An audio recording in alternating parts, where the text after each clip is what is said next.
அத்தியாயம் 78. ஆழியின் மனம் அறிய முடியாமல் தவித்தவளுக்கு ஊர் பிரச்சனையை விட அவன்தான் பெரிய பிரச்சனையாக இருந்தான். யாரை அழைத்து வந்து நிறுத்தினாலும் வேண்டாம் என்றான். தென்றல் உறக்கமில்லாமல் தவித்தாள். இன்னும் 2 நாட்களே இருந்தது ஜோஷியர் சொன்ன கெடு முடிவதற்கு. அனலும் தன்னவளை கவனித்துக் கொண்டுதான் இருந்தான். அவன் அனைத்தும் அறிவான். அவள் ஆருயிர் நண்பனை இப்படி அலைய வைப்பவள் யாரென்றும் தெரியும். ஆனால் இதில் அவன் நிச்சயம் தலையிட முடியாது. உனக்கு என்னதாண்டா வேணும்? யார பார்த்தாலும் வேணான்னு சொல்ற? உன் மனசுல யாராவது இருக்காங்களா ஆழி? ஏதாவது சொன்னதானே எனக்கு தெரியும். எந்திரிக்கிற, குடிக்கிற, தூங்குற, இதான் வாழ்க்கை நினைக்கிறியா? இன்னும் கொஞ்ச நாள் இப்படி குடிச்சிட்டு இருந்தேன்னு வை, குடல் வெந்து செத்து போயிருவ. ஏண்டா அப்படி உன்னையும் கஷ்டப்படுத்தி எல்லாரையும் கஷ்டப்படுத்துற? ப்ளீஸ் ஆழி, உனக்கு என்னதாண்டா பிரச்சனை என்று கடைசி கட்டமாக அவனிடம் கெஞ்சியும் பார்த்து விட்டாள். ஆழி இதழில் ஒரு விரக்தி புன்னகை. எப்படி சொல்வான்? என் காதல் காணல் நீராய் போக நீதானடி காரணம் என்று கண்ணீர் முட்டிக்கொண்டு வந்தாலும் அவனை வதைத்து கொண்டானே தவிர தோழியை ஒரு வார்த்தை சொல்லக்கூட அவனுக்கு மனம் வரவில்லை. இந்த விஷயம் தெரிந்தால் தன்னை விட அவள்தான் அதிகமாக துடிப்பாள் என்று அறிந்ததால் தானே அமைதியாக இருக்கிறான். கோபம், விரக்தி என்று அனைத்தும் ஒன்று சேர அவன் இரு கன்னத்திலும் மாறி மாறி அரைந்தாள். ஏண்டா, ஏன் இதுக்கு இப்படி குடிச்சு குடிச்சு உன்னை கஷ்டப்படுத்த எங்களை கஷ்டப்படுத்துற? என்னடா உனக்கு பிரச்சனை? சொல்லுடா, சொல்லு. கோபத்தில் துவங்கி விரக்தியில் முடித்தவள் அவன் தோளில் தலை சாய்த்து அழுதாள். ஆழி அமைதியாக இருந்தான். என்ன ஆனாலும் ஆரா விஷயம் அவளுக்கு தெரியக்கூடாது என்று நினைத்தான். பதில் சொல்ல மாட்டல்ல? எப்படியோ போ, என்னமோ பண்ணு. இன்னும் அவன் கன்னத்தில் 4 அறையை கொடுத்துவிட்டு சென்றவளை இதழில் தவழ்ந்த விரக்தியுடன் பார்த்து கொண்டிருந்தான். இது அவனுக்கு அவனே கொடுத்து கொள்ளும் தண்டனை. தன்னவள் பட்ட துயருக்கு அவன் மற்றவர்கள் முன் அசிங்கப்படுவதுதான் அவனுக்கு நிம்மதியை கொடுத்தது. அஞ்சலி அந்த தோட்டத்து பக்கம் தனியே விளையாடி கொண்டிருந்தாள். எத்தனை கஷ்டப்பட்டு இந்த குழந்தையை ஈன்றிருப்பாள். இது அவன் இரத்தமாக இல்லாமல் இருக்கலாம். ஆனால் அவன் இரத்தமாகத்தான் பார்த்தான். அஞ்சு, ஏக்கமாக அழைத்தான். குழந்தை அவனை நோக்கி ஓடி வந்தது முத்துப்பல் காட்டி. சொல்லுங்க அங்கி.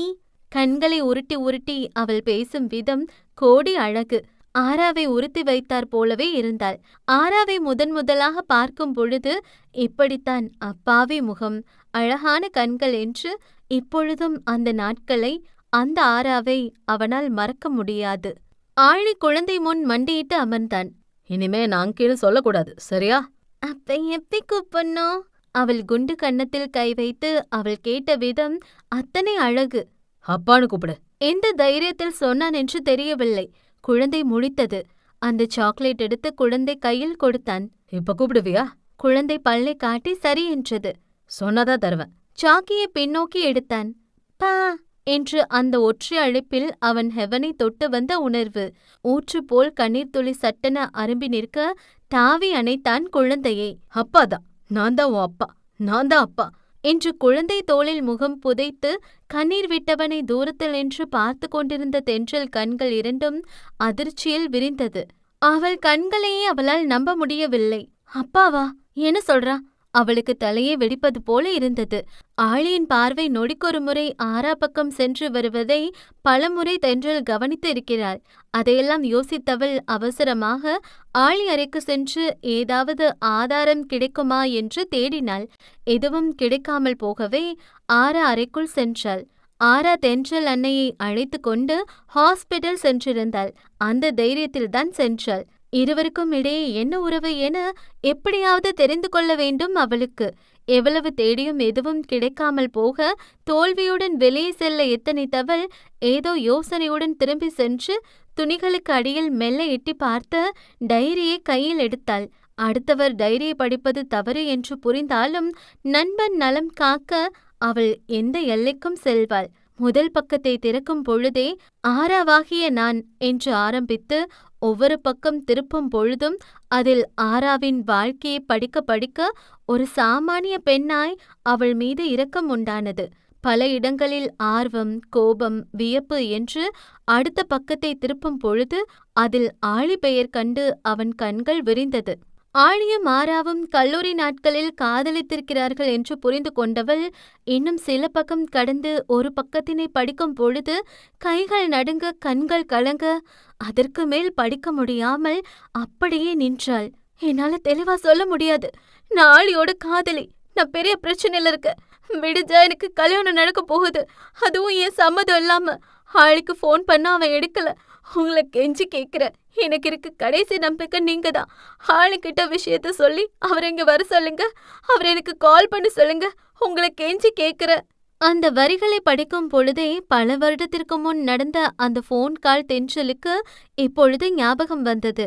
கடைசியாக அந்த மொத்த டைரியையும் படித்து முடித்தவளின் கண்களிலிருந்து கண்ணீர் கரை திரண்ட வெள்ளம் போல நிற்காமல் வடிந்தது. அவள் இதயத்தில் யாரோ குண்டூசி வைத்து குத்தியது போலவே இருந்தது.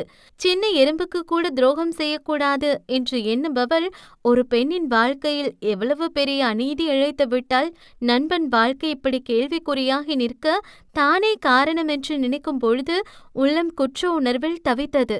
யாரிடம் சொல்வதென்று தெரியவில்லை. பித்து பிடித்தாற் போல அறைக்கு வந்தாள். ஆனாலும் அப்பொழுதுதான் ஒரு முக்கியமான ஃபைலை எடுக்க அறைக்குள் வந்து ஃபைலை எடுத்துக்கொண்டு திரும்பியவன் கட்டிலில் அழுது வீங்கிய முகத்துடன் அமர்ந்திருந்த தென்றலை குழப்பத்துடன் பார்த்தான். இவன் ஏன் அப்படி இருக்கா? என்னன்னு கேட்டாலும் கோபப்படுவா. கேட்கலாமா வேணாமா என்று எண்ணியவன் விலகி போகத்தான் நினைத்தான். ஆனால் அவளை அப்படியே விட்டு செல்ல மனமில்லாமல் தென்றல் கையைத்தான் பிடித்தான். அடுத்த நொடி அவன் இடையோடு கட்டி அணைத்து வெடித்து அழுதவள், நான் பெரிய தப்பு பண்ணிட்டேன், ரொம்ப பெரிய தப்பு பண்ணிட்டேன் என்று ஒன்று விடாமல் அனைத்தையும் அனலிடம் சொல்லி கதறினாள். இருவரும் காதலித்தார்கள், பின் சண்டையிட்டு விலகிக் கொண்டார்கள் என்றுதான் அவனுக்கு தெரியும்.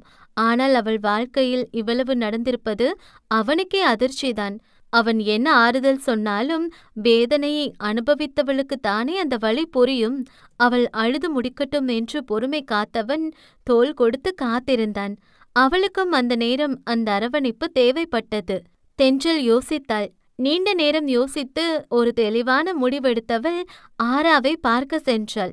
ஆரா அவள் அறையில்தான் அமர்ந்திருந்தாள். அறைக்குள் வரும் பொழுதே யாரோ அவள் டைரியை எடுத்திருக்கிறார்கள் என்று புரிந்து கொண்டாள். தென்றலை பார்த்ததும் புரிந்து கொண்டாள் அதை யார் எடுத்தது என்று. ஆரா, உங்ககிட்ட மன்னிப்பு கேட்க கூட எனக்கு தகுதி இல்ல. ஆனா சத்தியமா சொல்றேன், நான் தெரிஞ்சு பண்ணல. அது விளையாட்டா வந்து ஃபோன் கால்னு தான் நினைச்சேன். நீங்கள்னா ஆழி செத்துருவான் போல. அவனையே அவன் அழிச்சுக்கிறான். ப்ளீஸ் அவனை ஏத்துக்கோங்க. நீங்க என்ன சொன்னாலும் நான் கேக்குறேங்க. கிட்டத்தட்ட கெஞ்சினாள். ஆரா நிமிர்ந்தாள். அவள் இதழ் விரிந்தது. அப்படியா?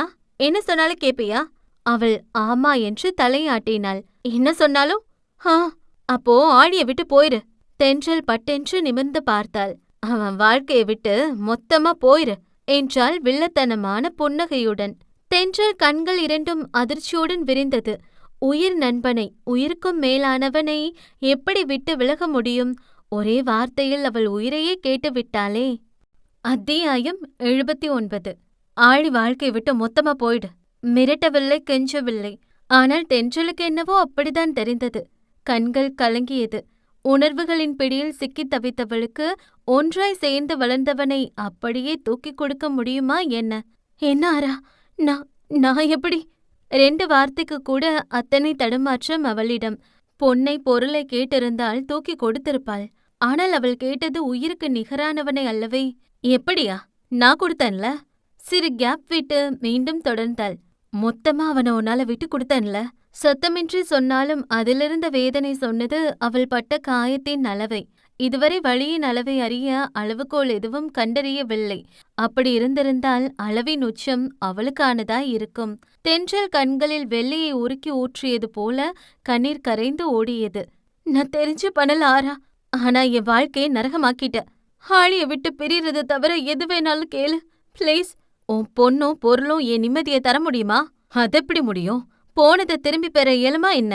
ஆழியும் உயிருக்காக இதை கூட பண்ண மாட்டியா? எப்படி சென்றாலும் தடை போட்டாள். தென்றல் கண்கள் ஜன்னல் வழி தெரிந்த நண்பனை நோக்கி நகர்ந்தது. அவள் அப்பா முகம் பார்த்ததில்லை. அவள் முதலில் பார்த்த முகம் அவன். முதலில் பேசியது அவனிடம். அவ்வளவு ஏன், அவள் முதலில் பருவமடைந்த போதும் பெற்ற அன்னையிடம் கூட சொல்லாமல் அவனிடமல்லவே சொன்னாள். இப்படி தன் வாழ்வின் அனைத்து இன்பத் துன்பத்திலும் முன்னின்றவனை எப்படி அவ்வளவு எளிதில் விட்டு கொடுக்க முடியும்? அழுதாள். முடியும் மட்டும் அழுதாள். எப்படியாவது அந்த கல்நெஞ்சக்காரி மனம் இறங்க மாட்டாளா என்ற எண்ணம்தான். அவள் பட்ட வேதனைக்கு முன், அவள் விட்ட கண்ணீருக்கு முன் இதெல்லாம் தூசி, அளவே கிடையாது. பட்டென்று பாலிய சிநேகிதனை விட்டுக் கொடுக்க மனம் வரவில்லை. கோபம் கொள்வாள் என்று எண்ணினாள். ஆனால் அவளோ அவளுக்கு எங்கு வலிக்குமோ அங்கு அடிக்கிறாள். பதில் பேசாமல் விலகி சென்றவள் ஒரு நாள் முழுக்க யாரிடமும் முகம் கொடுத்து பேசவில்லை.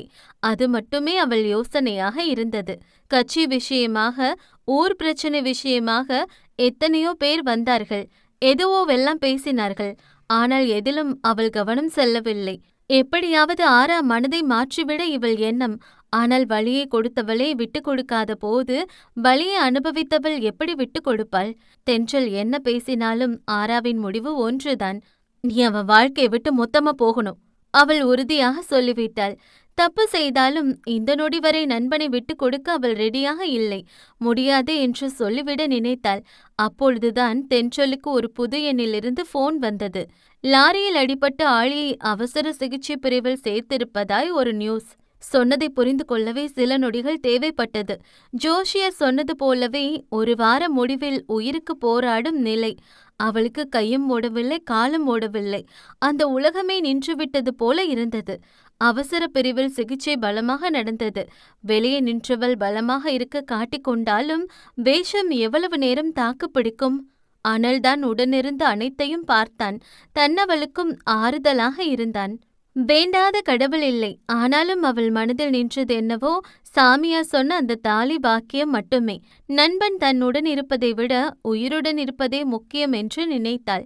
என்றோ ஒரு நாள் அவள் நண்பன் சொன்ன விஷயம் அவளுக்கு இன்று ஞாபகம் வந்தது. ஏன் அம்மோ, எனக்காவது ஒரு நாள் நான் இல்லாம போனா என்னடி பண்ணுவ? அவன் என்னமோ விளையாட்டாய்தான் கேட்டான்.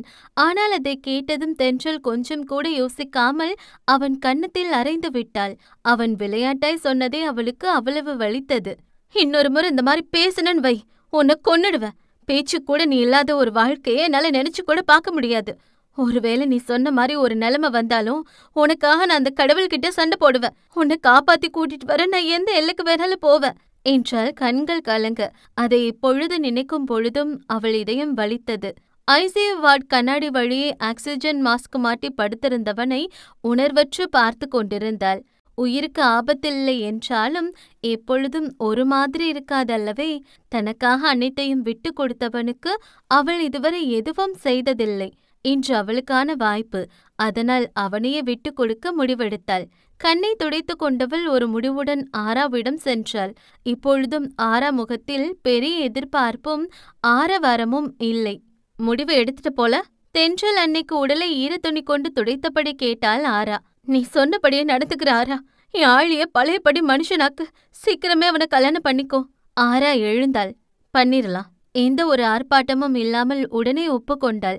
அதுவே தென்றலுக்கு சிறு பயத்தை கொடுத்தாலும் அவள் ஒப்புக்கொண்டதே அவளுக்கு சந்தோஷம்தான். தென்றலின் அன்னை சரியாகும் வரை ஆரா அங்கிருப்பதாய் ஒப்புதல் அளித்தாள். அவளுக்கு தொழில் மீது அதிக மரியாதை உண்டு. ஆளை சரியாக சில தினங்கள் எடுத்துக்கொண்டது. ஆரா திருமணத்திற்கு சம்மதம் சொன்னதை அவனால் நம்பவே முடியவில்லை. கல்யாண தம்பதிகளுக்கு நடுவே சாமானிய பேச்சுவார்த்தைகள் கூட நடைபெறவில்லை. பேருக்கு மட்டும் மற்றவர்கள் முன் ஒரு புன்னகை செய்வாள். அதுவே அவனுக்கு ஒரு கோடி சந்தோஷம்தான். அவன் அவளுக்கு ஈட்டிய பாவத்துக்கு அவள் உடனே மன்னிக்க வேண்டும் என்று எண்ணுவது பெரும் ஆசை அல்லவா? ஆளை சரியான உடனே கல்யாண வேலைகள் எல்லாம் சிறப்பாக நடந்தது. வர்மனுக்கு இந்த கல்யாணத்தில் பூரண சம்மதம். அவருக்கு ஆராவின் அமைதியும் பொறுமையும் வந்தவுடனே பிடித்துவிட்டது. ஆனால் அனலுக்கு மட்டும் இதில் ஏதோ வில்லங்கம் இருப்பதாய் தோன்றினாலும் அவன் கல்யாண வேலைகளை இழுத்து போட்டு செய்ததால் மற்றதை சரிவர கவனிக்காமல் விட்டுவிட்டான். இதோ வீடே கல்யாண கோலத்தில் ஜொலித்தது. ஆளிதான் மனையாட்டிக்கு கல்யாண சேலை, ஆபரணம் என்று அனைத்தையும் பார்த்து பார்த்து எடுத்தான். அடுத்த நாள் கல்யாணம் என்பதனால் அனைவரும் நேரமே உறங்கி போனார்கள். என்ன வேணாலும் இருக்கட்டும், தன் நண்பன் கல்யாணத்தை பார்க்கும் சந்தோஷம் கிடைத்தாலே போதும் என்பது தென்றலின் ஆசை. அந்த மொட்டை மாடியில் கொட்டி கிடக்கும் நட்சத்திர குடும்பத்தை ஏக்கமாக தழுவி சென்றவளுக்கு உறக்கம் என்பதே வர மறுத்தது. திடீரென்று நிசப்தத்தை கலைத்தது ஒரு கொலுசொலி சத்தம். தென்றல் திரும்பி பார்த்தாள். ஆரா முதல் முறையாக கட்டாயத்தின் பேரில் முத்து கொலுசு அணிந்திருந்தாள். கால்களில் மெட்டி இருந்தது. அந்த ஊர் வழக்கப்படி கல்யாணத்திற்கு முன்தினம் மெட்டியை போட்டு விடுவார்கள். அட்வான்ஸ் மேரேஜ் லைஃப் ஆரா, மனமெங்கும் சந்தோஷம் பொங்க சொன்னவளின் கையை பிடித்து குலுக்கினாள் எதிர்பக்கம் இருந்தவள். அப்படியே விடவில்லை. அவள் தென்றலின் கையை பிடித்து அவள் தோளில் உறங்கிக் கொண்டிருந்த அஞ்சலி தலையில் கையை வைத்தாள். தென்றல் முகத்தில் குழப்ப ரேகைகள். என் புள்ள மேல சத்தியம் பண்ண. என்ன? நாளைக்கு நீ கல்யாணத்துக்கு வரக்கூடாது. வரமாட்டேன்னு சத்தியம் பண்ண. தென்றல் முகம் அதிர்ந்தது. என்ன பேசுகிறாள் அவள்? அவன் கல்யாணம் அவளுக்கு கனவு. சிறு வயதில் சத்தியம் செய்து கொடுத்திருக்கிறாள். அம்மா ஸ்தானத்துல இருந்து நான் தான் உனக்கு எல்லாமே பண்ணுவேன். தங்கச்சி ஸ்தானத்துல இருந்து நான் தான் தாலி முடிச்சு போடுவேன். நான் தான் உன் கல்யாணத்தை நடத்துவேன். அறியா வயதில் செய்த சத்தியம் இன்று வரை இருவரின் மனதிலும் அழியாமல் வாழ்கிறது. அதை எப்படி மாற்ற முடியும், மறக்க முடியும்? என்ன பண்ற ஆரா? என்னால முடியாது. அரும்பாய் அவள் கண்ணீர் துளி. இரும்பாய் இருந்தால் எதிரே இருந்தவள். ப்ளீஸ், அவன் கல்யாணத்தை நான் பார்க்கணும், விசும்பலுடன் சொன்னாள். அப்ப இந்த கல்யாணம் நடக்காது. சட்டென்று தென்றல் தலையில் இடியே இறக்கினாள் அவள்.